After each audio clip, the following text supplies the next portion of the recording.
Hello, welcome to my video. I am Semra Sunar and I am a research scientist. I have been supervising graduate students who are learning laboratory skills.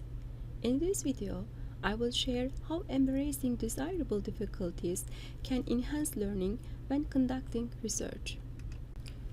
By the end of this video, research-based graduate students will be able to define what desirable difficulty is, describe what retrieval practice is, describe what reflective learning is, explain why deliberate practice is different from repetitive practice, and define what growth mindset is.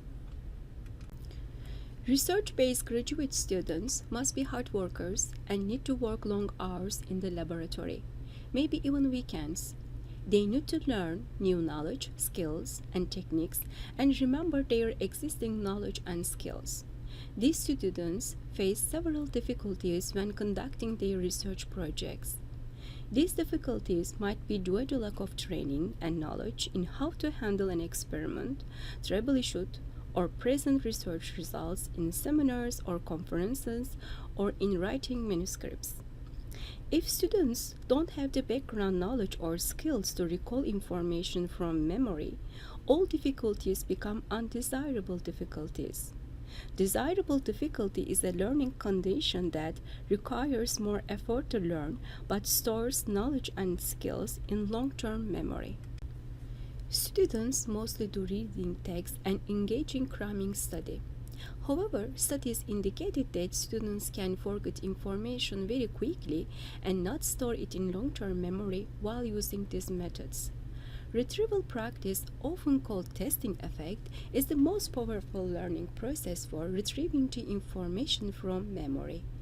Instead of cramming practice in one content area, it is better to space practice out by separating periods of training, interleaving it with other learning, and varying it with different kinds of content or skills. When students frequently retrieve what they know, they put more effort to remember and retrieve the information more readily. Retrieval practice can be incorporated into favorite learning activities, such as creating concepts map without texting to retrieve the knowledge, taking short answer quizzes, or using flashcards. Students believe that repetitive practice of a single subject over and over, which is called mass practice, is the best means of fast learning. However, when the new skill is practiced in several different conditions and at different times, it allows students to see which condition is suitable to achieve mastery. To learn any new skill very deeply and become an expert in a specific topic, it is necessary to be engaged in deliberate practice. Deliberate practice is different than regular practice because it requires focusing on one specific goal and needs to be supervised by instructor. In addition, students need to continue practicing by increasing the challenge levels of their tasks until they reach their goal. Deliberate practice also requires informative feedback from an expert who examines mistakes and gives suggestions for the improvement. Constructive and motivated feedback from a supervisor allows students to see their weaknesses and strengths and improve their learning.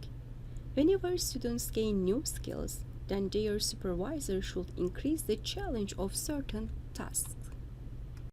Deliberate practice requires effort and it is not enjoyable, so only highly motivated students do deliberate practice.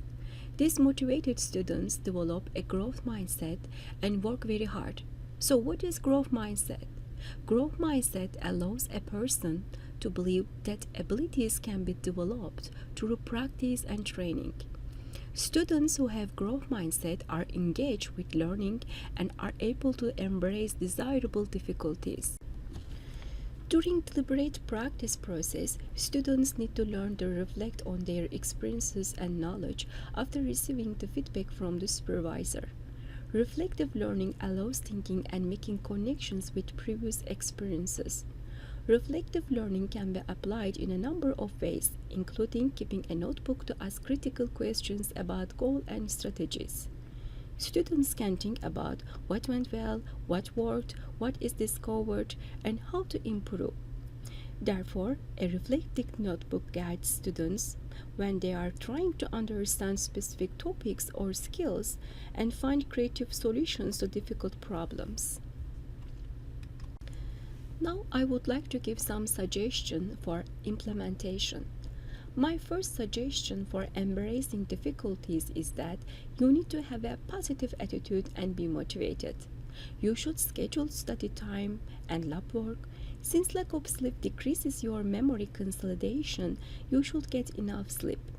You should develop a growth mindset and believe that hard work and constructive feedback can help you to improve your skills and knowledge. A second suggestion is that you should create your own retrieval-based practice methods while studying. For example, instead of rereading textbook chapters or scientific articles, you can make a summary, create short questions and answers, use flashcards, or use other practice strategies. A third suggestion for meeting difficulties is that you should reflect on your learning. For example, you can save and write down all the details in your lab notebook. Then evaluate your experiment and findings and try to find a solution so that you can do better next time. A fourth suggestion for accepting difficulties is to do repetitive practice of hands-on skills which are required on your specific experiment. When you are practicing the new skill in different ways and mix with other skills, these practices will help you to feel better on specific skill.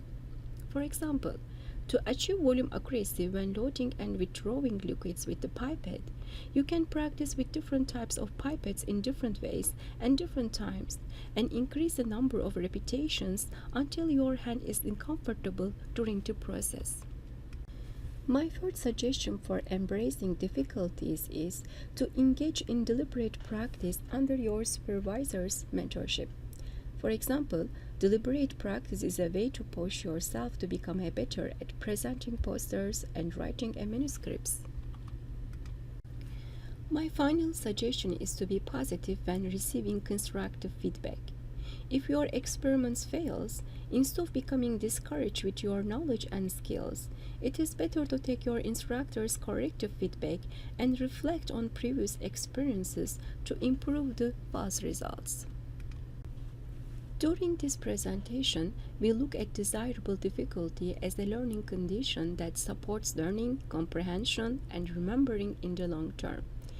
When you use retrieval practice, deliberate practice, and reflective learning methods while you are conducting research and studying new information, you can introduce desirable difficulty into your learning. However, growth mindset thinking will help you to keep a positive attitude to learn new skills through hard work and receiving constructive feedback. For more information, you can check some articles and videos. Thank you for watching my video. Good luck with your long journey in science.